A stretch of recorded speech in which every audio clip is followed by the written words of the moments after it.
Hey, this is Rich over at TVP Live with another quick tips tutorials brought to you by Adobe Photoshop Elements Tutorials Group. And let's jump into today's poster who wants to know how to cut out a subject and not have this little white line on the edge. So obviously this photo was a complete photo with its own background, and the poster cut out the background, and I'm not sure if the poster used the polygon tool or the magic tool or some other filter effect. So what we're going to do is show you why this happens. And you can see as I zoom in, there's a white line along the edge. The reason is that when you use the magic tool, it knows what the edge is, but it doesn't know whether to cut in or out of the edge depending on the tolerance down here, the percentage. And that leaves you a white lined edge like that. I'm going to go ahead and use my own photo. And as we zoom in, you see the same pixelated areas, but look at the edge here. Do you see that? It isn't a hard line defined edge. So when you use the magic tool, it's trying to create a hard line edge where, look up here, you really can see it's not a hard line edge at all. So if I go ahead and let's say change the tolerance here to, I don't know, 5%, I'm going to click on the white, and you can even see what's happening. As soon as I hit delete, boom. This is obviously not what you want, and it's leaving you that white lined edge like your other photo did. So I'm going to go ahead and undo that, and let's try something else. Let's do the same thing using the magic tool, but change the tolerance to, I don't know, let's say like 100%. I'm going to click in here, and I can see where the problem's happening already is that it's cutting in too far a hard edged line. And look down here, when I hit delete, yep, we cut some of the ear off. So it's kind of hard to use that particular tool. As you can see when we zoom in, the edge looks really jaggedy, sharp. So I'm going to go ahead and undo that.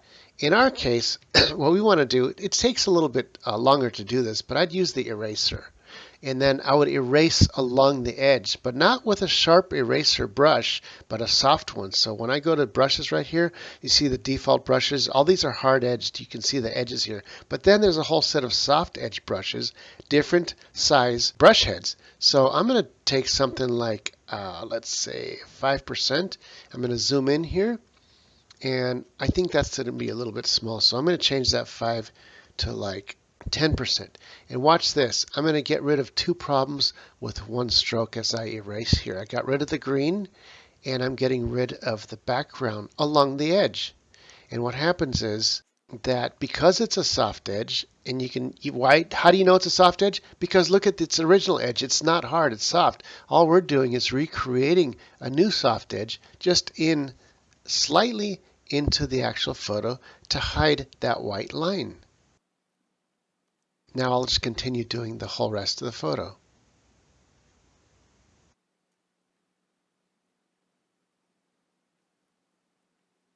Now as soon as I get down to some skin tone, the lines get a little bit harder than they were on the hair. So now I can come down here and change this from 10 point to 5 point. It makes it a smaller brush, which will be a slightly sharper, but yet it's still a soft brush. As you can see down here, we're choosing the 5 point within the soft brush choices.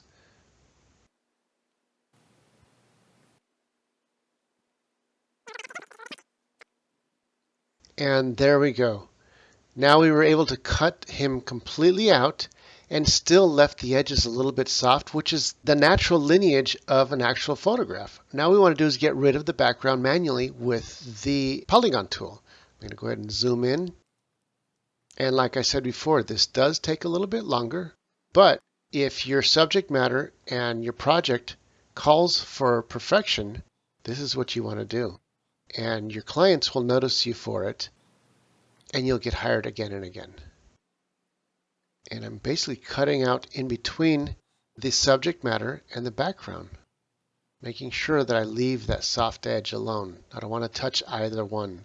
I want this to be smack in the middle. Okay, now I'm going to go ahead and close this polygon tool. Come over here, come back over to the left here where I started, double click, I'm going to zoom out, and you can see the jaggedy ants lines around where I'm going to delete. I hit delete and boom, it's gone. Let's go ahead and borrow the background from our poster's original, this teal green. So I'm going to go ahead and with the eyedropper, grab that teal green, come back to our current photo. Let's go ahead and add a new layer.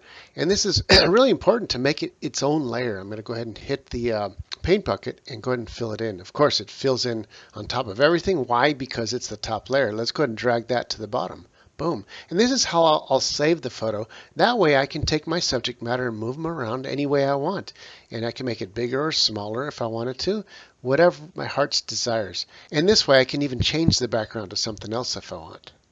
And ultimately, as you can see, there's no white line going around. If I zoom in, you can see there's a little bit of a greenish tinge, and that's basically the yellow mixing with the teal is giving us that kind of a different green. How do we know? Let's go ahead and change the background from green to black. Take the paint bucket, fill it in, and there you go. The green is gone. And now it's a nice soft line without any white lines. And it looks more natural and like the original photograph. And that's it for this tutorial. This is Rich, calling it quits, saying over and out.